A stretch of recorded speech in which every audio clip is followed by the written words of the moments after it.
पहले water strike और उसके बाद पाकिस्तान पर डिजिटल स्ट्राइक। पाकिस्तान में बड़ी आबादी है जो हिंदुस्तान पर वीडियो बना बना के हिंदुस्तान से पैसा कमा रही थी। अब मिलेगा बाबा जी का ठुल्लू, करो लोकप्रियता खत्म। पाकिस्तान में तमाम ऐसे लोग हैं जिनके पूरे वीडियोस ही हिंदुस्तान के इर्द गिर्द हैं। शुएब अख्तर का चैनल देख लीजिए जी। बिना पाकिस्तानियों को सोचना चाहिए, यही हिंदुस्तान था। कोविड में हमने पाकिस्तान के लिए दवा भिजवाई थी। पाकिस्तान में कोई हमला होता था, हिंदुस्तान उसकी भर्त्सना करता था। पड़ता है पानी की ट्रीटी से उनको झटका लग ही रहा है। अंतरराष्ट्रीय बेइज्जती, FATF के ग्रे लिस्ट पे। तो चलिए शुरू करते हैं। पहले वाटर स्ट्राइक और उसके बाद पाकिस्तान पर डिजिटल स्ट्राइक। पहलगाम हमले के बाद भारत ने जब ये डबल स्ट्राइक की तो मुझे रामधारी सिंह दिनकर की वो पंक्तियां याद आई कि याचना नहीं अब रण होगा, जीवन जय या मरण होगा। क्योंकि पहलगाम में जो कुछ हुआ उसके बाद हिंदुस्तान ने यह स्पष्ट कर दिया है कि अब शब्दों का समय नहीं है, प्रहार का समय है। उस प्रहार के पहले हम आपको चेतावनी पर चेतावनी दे रहे हैं। पहले वाटर स्ट्राइक के जरिए पाकिस्तान को प्यासा रखने और बर्बाद करने की तैयारी, और उसके बाद डिजिटल स्ट्राइक के जरिए अंतिम चेतावनी, जिसके बाद ना कोई माफी ना कोई रियायत, बस रण। कहते हैं किसी की सेहत का मजाक नहीं उड़ाना चाहिए, लेकिन पाकिस्तान के प्रधानमंत्री शहबाज शरीफ इस वक्त अस्पताल में है। बाकी हमें कहने की कुछ जरूरत नहीं है। भारत सरकार पाकिस्तान पर अंतिम फैसला लेने के मूड में है। वैसे पाकिस्तान में लोगों को सोचने की जरूरत है कि हिंदुस्तान क्यों बदल गया। क्यों वो हिंदुस्तान जो वसुधैव कुटुंबकम की बात करता है आज पाकिस्तान को बूंद बूंद पानी के लिए तरसाना चाहता है। क्यों पाकिस्तान को कंगाल करके हम बर्बाद करना चाहते हैं। पाकिस्तानियों को सोचना चाहिए, यही हिंदुस्तान था। कोविड में हमने पाकिस्तान के लिए दवा भिजवाई थी। पाकिस्तान में कोई हमला होता था, हिंदुस्तान उसकी भर्त्सना करता था। जब बच्चों पर वहां पर आतंकवादियों ने हमला किया, हमने भी आंसू बहाए थे। पाकिस्तान को लेकर हमारे पूर्व प्रधानमंत्रियों का रवैया भी अच्छा था। अटल बिहारी वाजपेयी साहब को याद कीजिए, वो पाकिस्तान तक चले गए रिश्ते बचाने के लिए। पाकिस्तान से जाकर कहा कि भाई साहब हमें आपको बेहतर तरीके से रहना है, पड़ोसी नहीं बदले जाते। हमने तमाम कोशिशें की, एक दूसरे के यहां आना जाना जारी रखा, लेकिन आज ना खेल है, ना व्यापार, ना कलाकार, ना सोशल मीडिया। आज पानी की बूंद तक को लेकर हमने वाटर स्ट्राइक कर रखी है। 2008 में हमने IPL बैन किया, 16 में हमने व्यापार बैन किया, 19 में हमने कलाकार बैन किया, 25 में हमने सिंधु जल समझौता सस्पेंड किया, और अब वीजा रद्द कर दिया है। उनके राजनयिकों को यहां से हटा दिया है, उनके लोगों को यहां से भगाया है, और तो और पाकिस्तान का हिंदुस्तान में दिखना भी बैन कर दिया है। पाकिस्तानियों को सोचना चाहिए कि आखिर ऐसा क्यों हुआ कि भारत को यह रास्ता उठाना पड़ा। भारत जैसा देश जो दुनिया का स्वागत करता है, भारत जैसा देश जो वसुधैव कुटुंबकम में यकीन रखता है, वो क्यों अपने पड़ोसी का हुक्का पानी बंद करने लगा। सोचना चाहिए पाकिस्तान को। हमारे ही प्रधानमंत्री अटल बिहारी वाजपेयी साहब ने कितनी बड़ी बड़ी बातें की थी। पाकिस्तान से रिश्ता करने के लिए क्या नहीं किया उन्होंने, बदले पाकिस्तान ने क्या दिया हमें। आज हम उनके देश के राजनयिकों को निकाल रहे हैं। पाकिस्तान के लोगों को सोचना चाहिए कि वो कौन सा कड़वा सच है जिसने भारत को इतना मजबूर कर दिया कि आज भारत उस जगह पर आ गया है जहां पर भारत ये कह रहा है कि LOC छोड़ो, अब URL पर भी तुमको बैन करेंगे। 1 रुपया नहीं कमा पाओगे हमारे यहां से, क्योंकि पाकिस्तान में तमाम क्रिकेटर है, शुएब अख्तर, वासित अली, तनवीर अहमद, शाहिद अफरीदी, जो दिन रात इंडिया के इर्द गिर्द वीडियो बनाते हैं। पूरे दिन मैदान पर खेलते थे तो इंडिया को गाली देते थे, और उसके बाद यूट्यूब पर प्यारे हिंदुस्तानियों भाई कैसे हैं आप। सरकार ने क्यों इनका डिजिटल गला घोटा। हमारे पड़ोसियों को सोचना चाहिए, क्योंकि ये एक बार में नहीं हुआ है। इसके 1 2 नहीं बल्कि 7 कारण है जिस वजह से इंडिया अब उस जगह पर आ गया है कि याचना नहीं रण। ऐसे नहीं हमने 537 पाकिस्तानियों को यहां से लौटा दिया, 9 डिप्लोमेट्स को लौटा दिया और कहा जो बच्चे हो निकल जाओ वरना जेल में डाल दी जाओगे। क्यों? क्योंकि भारत को पाकिस्तान में बार बार लहूलुहान किया। 7 घाव, 7 जख्म, 7 बार खून की होलियां पाकिस्तान ने खेली हमारे साथ। शिमला समझौता तो कर लिया, लेकिन पीठ में खंजर घोंपना पाकिस्तान की फितरत है, और आज वो 7 कारण हम बताएंगे। साल 1993 मुंबई में बम धमाका होता है। भारत के इतिहास का सबसे बदनसीब दिन था जब पाकिस्तान की सरपरस्ती में पल रहे कायर आतंकवादियों ने मुंबई की धड़कनों को लहूलुहान कर दिया था। 12 भीषण धमाके हुए थे। धमाकों ने ऐसा जहर घोला कि हर गली, हर मोड़, हर चौराहा लाशों से पट गया। बाजारों में बच्चों के चिथड़े उड़ गए, बेकसूर लोगों का लहू गिरा। 257 मासूम जिंदगियां बर्बाद हो गई, 700 से अधिक लोग तड़पते रहे। पहली बात था, हम फिर भी शांत रहे। 13 दिसंबर 2001 भारतीय लोकतंत्र का वो काला दिन जब पाकिस्तान की नापाक सरजमीन पर पलने वाले जैश-ए-मोहम्मद के 5 आतंकवादियों ने देश की सबसे पवित्र इमारत संसद भवन पर हमला किया। ये केवल आतंकवादी हमला नहीं था, भारत की आत्मा पर सीधा कायराना वार था। उस दिन हमारे 5 जाबाज सिपाही, CRPF की एक वीरांगना महिला कांस्टेबल, संसद के 2 सुरक्षाकर्मी और एक नियत्ती माली देश की रक्षा में शहीद हो गए। संसद की सीढ़ियां जो थी वो लाल हो गई पाकिस्तान की वजह से।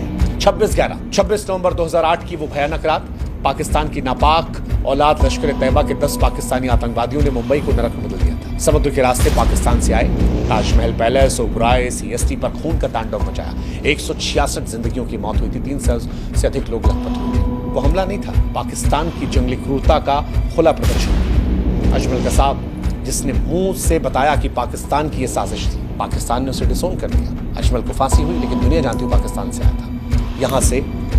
यहां भी मौका दिया, केवल क्रिकेट पर बैन किया था, लेकिन पाकिस्तान नहीं सुधरा। 2016 पठानकोट एयरबेस पर हमला कर दिया। 2 जनवरी 2016 को पाकिस्तान ने पठानकोट वायुसेना में घुसपैठ कर 7 वीर जवानों की जान ले ली। 80 घंटे तक यहां पर खूनी जंग में हमारे 7 वीर जवानों की वीरगति हुई। आखिरी सांस तक लड़ते हुए दुश्मन के इरादों को चकनाचूर किया। 25 से अधिक जवान घायल थे।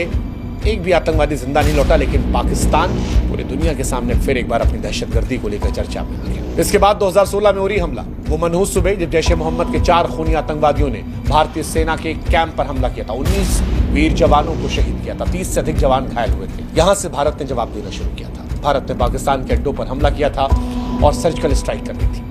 उम्मीद थी कि शायद पाकिस्तान समझ जाएगा, लेकिन पाकिस्तान नहीं समझा। फिर 2019 में पुलवामा, 14 फरवरी 2019 वो खौफनाक दिन जब पाकिस्तान के आतंकी संगठन जैश ए मोहम्मद के आतंकवादियों ने पुलवामा में गाड़ी से सीआरपीएफ के काफिले की बस को टक्कर मारा था। 40 जवान शहीद हुए थे। भारत ने फिर बदला लिया, बालाकोट एयर स्ट्राइक की। पाकिस्तान के आतंकवादी अड्डों को बमों की बरसात से उड़ा दिया, लेकिन कायर पाकिस्तान जब 2025 में नहीं लड़ पाया तो कायरता से पहलगाम में हिंदुओं को निशाना बनाया। हिंदू पहचान होने की वजह से उन्हें मरवा डाला।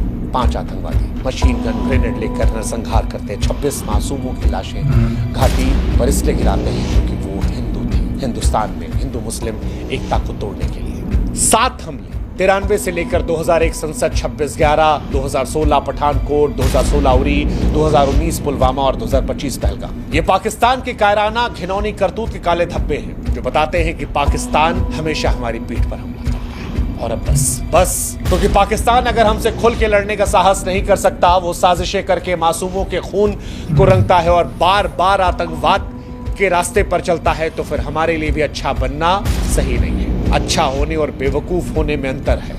हिंदुस्तान अच्छा है लेकिन बेवकूफ नहीं, क्योंकि हिंदुस्तान समझता है कि पाकिस्तान सामने से नहीं आता, और इसीलिए हमने ये कदम उठाया। इसीलिए हमने पाकिस्तान पर ये डिजिटल स्ट्राइक की। वाटर स्ट्राइक के बाद डिजिटल स्ट्राइक पाकिस्तान को तोड़ने के लिए है। पाकिस्तान पर असर पड़ेगा क्योंकि पाकिस्तान पहले से कंगाल भारत के डिजिटल और आर्थिक चक्रव्यूह में फंस गया। इसका हाल ऐसा ही है जैसे जंगल में फंसा चूहा, न रास्ता न राशन, और पाकिस्तान इससे झेलेगा। पाकिस्तान इससे आर्थिक तबाही को झेलेगा। शुएब अख्तर जैसे पाकिस्तानी जो लाखों करोड़ों रुपए कमाते हैं, अब उन्हें वो पैसे नहीं मिलेंगे। वो पाकिस्तान के टैक्स में जाते पैसे। डिजिटल नाकेबंदी, पाकिस्तान जो हिंदुस्तान को बदनाम करने की साजिशें करता है, वो अपने अंदर खेलो कूदो। जंगल में मोर नाचा किसने देखा? हमें घंटा फर्क पड़ता है। पानी की ट्वीटी से उनको झटका लग ही रहा है। अंतर्राष्ट्रीय बेइज्जती, FATF के ग्रे लिस्ट पे पाकिस्तान पहले से ही है। अब और नंगा होगा कि हिंदुस्तान ने बैन कर दिया। पहला कदम हमने उठाया। सामाजिक अशांति, पाकिस्तान में बड़ी आबादी है जो हिंदुस्तान पर वीडियो बना बना के हिंदुस्तान से पैसा कमा रही थी। अब मिलेगा बाबा जी का ठुल्लू। करो। लोकप्रियता खत्म। पाकिस्तान में तमाम ऐसे लोग हैं जिनके पूरे वीडियोस ही हिंदुस्तान के इर्द गिर्द हैं। शुएब अख्तर का चैनल देख लीजिए जी, बिना हिंदुस्तान की बात के चैनल चलने वाला नहीं था। अब वो जो 30 लाख सब्सक्राइबर हैं वो हवा हवाई हो गए। सस्ती शोहरत का गुब्बारा जो है फट गया। और भारत का आखिरी संदेश, सुधर जाओ भैया नहीं तो मिटा दिए जाओ। पाकिस्तान ने बार बार हिंदुस्तान के सब्र का इम्तिहान लिया। हर बार मुंह की खानी है। 93 से 25 तक 7 बार खून की होली खेली। भारत ने जवाब दिया, लेकिन इस बार पहले वाटर स्ट्राइक और फिर डिजिटल स्ट्राइक के जरिए भारत ने स्पष्ट कर दिया है कि भारत न सहेगा न माफ करेगा। हर नापाक साजिश का जवाब दिया जाएगा जो पहले से ज्यादा तीखा और पहले ज्यादा करारा होगा। भारत ने साफ कर दिया है कि अब सहनशीलता की सीमाएं पार हो चुकी हैं। न भारत झुकेगा न भारत रुकेगा।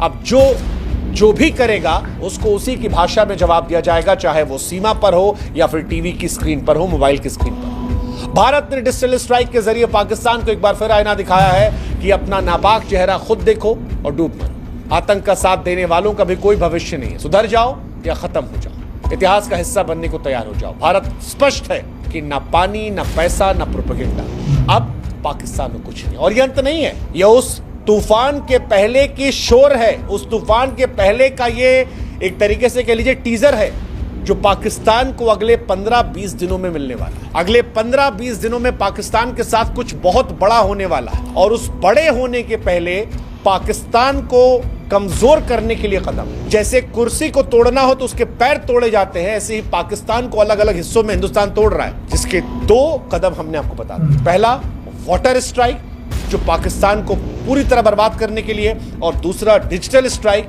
जो पाकिस्तान की पहुंच हिंदुस्तान में खत्म करेगा, उनके एजेंडे को खत्म करेगा, उनके लोग यहां पर अब लोगों को कुछ फैला नहीं पाएंगे और हिंदुस्तान में जो पाकिस्तान सहानुभूति रखते हैं वो अब इधर उधर नहीं कर पाएंगे। सब खत्म। लेकिन अभी ये अंत नहीं है।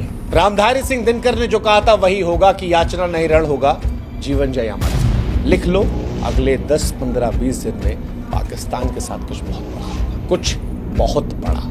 आमतौर पर खामोशी होती है बड़े तूफान के पहले, लेकिन इस बार शोर है पाकिस्तान के बदलाव के पहले जो उसने पहलगाम में किया है। हिंदुस्तान पर हमला नहीं था, ये हिंदुस्तान के अस्तित्व पर पहली बार नहीं था। पाकिस्तान पे ये सब एक्शन लेना बहुत ज़्यादा ज़रूरी था। भारत सरकार ने बिल्कुल सही किया है। तो आपको क्या कहना है हमें कमेंट करके जरूर बताइएगा। चैनल पर नहीं तो प्लीज़ सब्सक्राइब कर लीजिएगा। वीडियो को पूरा देखने के लिए आपका धन्यवाद।